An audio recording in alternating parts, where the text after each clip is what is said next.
Vamos a meternos de lleno en uno de los conflictos que de verdad cambiaron para siempre la historia de Sudamérica. Hablamos de la Guerra del Pacífico, ese enfrentamiento que redibujó el mapa de la región entre 1879 y 1883. Y bueno, para que no nos perdamos ningún detalle, aquí tenemos nuestra hoja de ruta.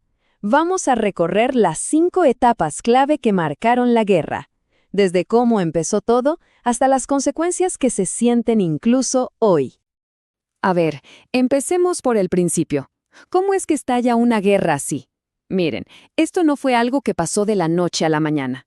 Las raíces del conflicto son bien profundas, una crisis económica brutal y, sobre todo, la ambición por un recurso que en ese momento valía oro, el salitre. Para entender bien el contexto, tenemos que poner la lupa sobre Perú. ¿Cómo estaba el país justo antes de la guerra? Pues la verdad, en una situación súper complicada. Estaba prácticamente en bancarrota.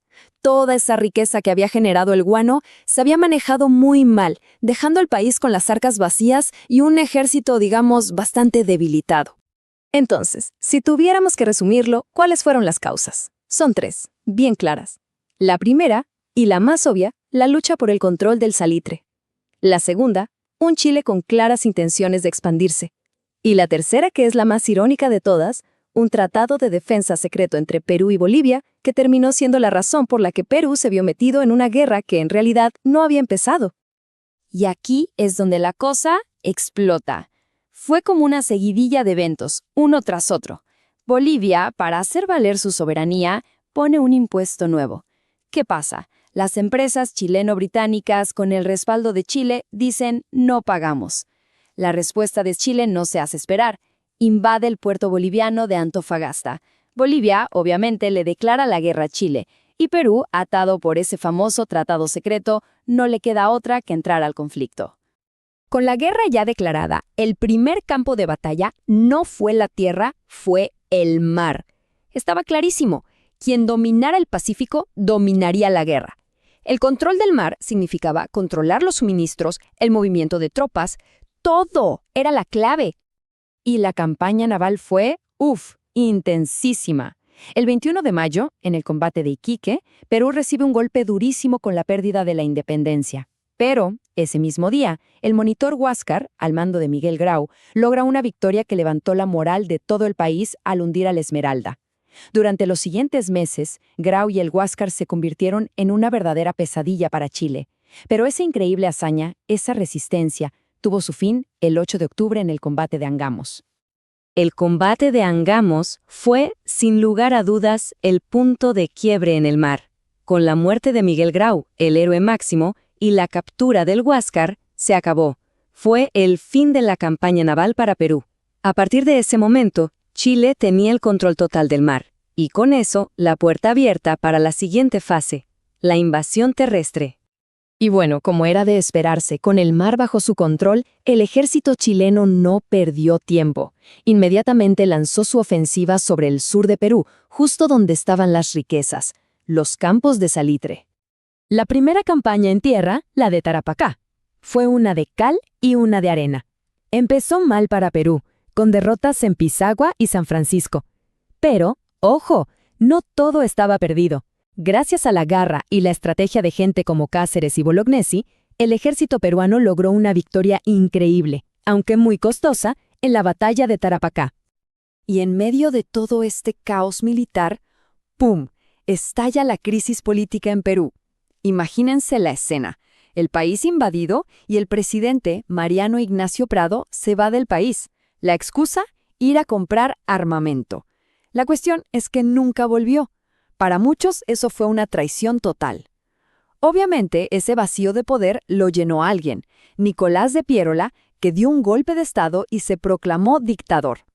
Pero incluso en medio de esa crisis, de ese desorden, surgen figuras que son, leyendas. Y una de ellas es, sin duda, la del coronel Francisco Bolognesi.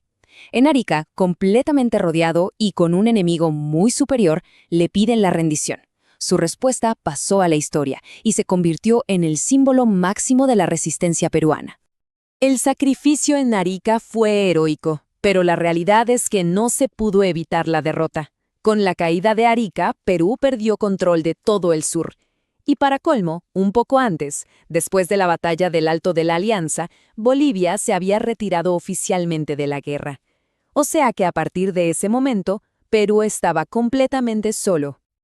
Con el sur ya perdido, la guerra se movió hacia el mismísimo corazón de Perú, la capital, Lima. La defensa de la ciudad fue el último gran capítulo de la guerra, digamos, tradicional.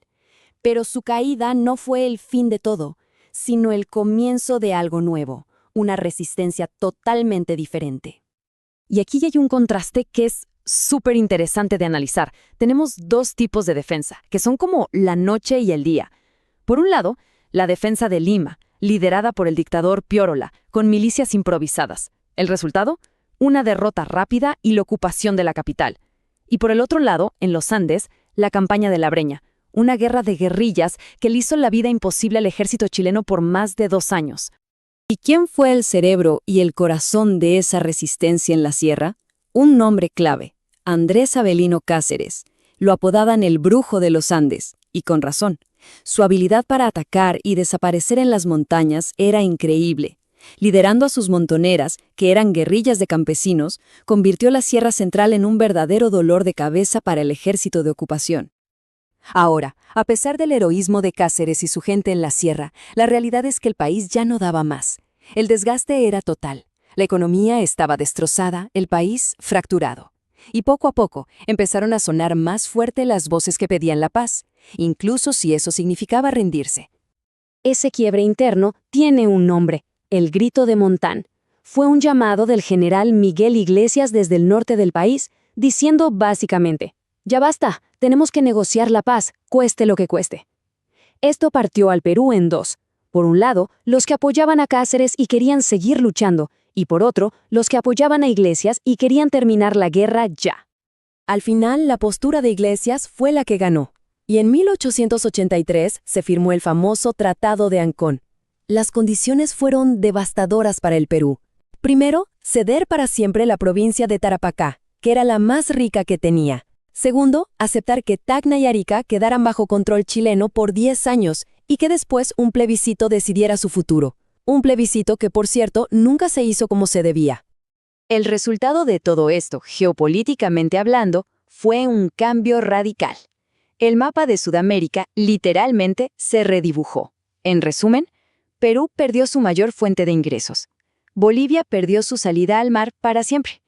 Y Chile, por su parte, se expandió hacia el norte y se consolidó como una potencia económica en la región. Y para Perú, bueno, las heridas de la guerra fueron profundas y duraron muchísimo tiempo.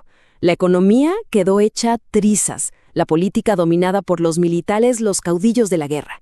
Y, a nivel social, las tensiones entre diferentes grupos se agudizaron. Fueron cicatrices que de verdad tardaron décadas, si no es que más, en empezar a sanar. Muy bien. Hemos recorrido un camino largo. Así que, para cerrar, vamos a destilar todo esto. ¿Cuáles son los puntos clave? Lo que sí o sí hay que recordar de todo este tema. Punto número 1. La causa. No nos engañemos, esto fue una guerra económica. El protagonista fue el salitre. Punto número 2. Las etapas y los héroes. Una forma fácil de recordarlo es: Grau es el mar y Ángamos, Bolognesi es el sur y Arica, y Cáceres es la sierra y la resistencia. Y punto número 3, la consecuencia. La más grande y dolorosa fue el Tratado de Ancón y la pérdida para siempre de Tarapacá. Y para cerrar, les dejo con algo para pensar. El tratado dejó un tema sin resolver, un cabo suelto muy importante. Ese famoso plebiscito para Tacna y Arica, que nunca se llevó a cabo como se había pactado. Y la pregunta es inevitable. ¿Qué hubiera pasado si sí se hubiera hecho? ¿Cómo sería la historia? ¿Cómo sería el mapa hoy si ese pequeño detalle hubiera sido? Mentora Academias, tu futuro empieza aquí.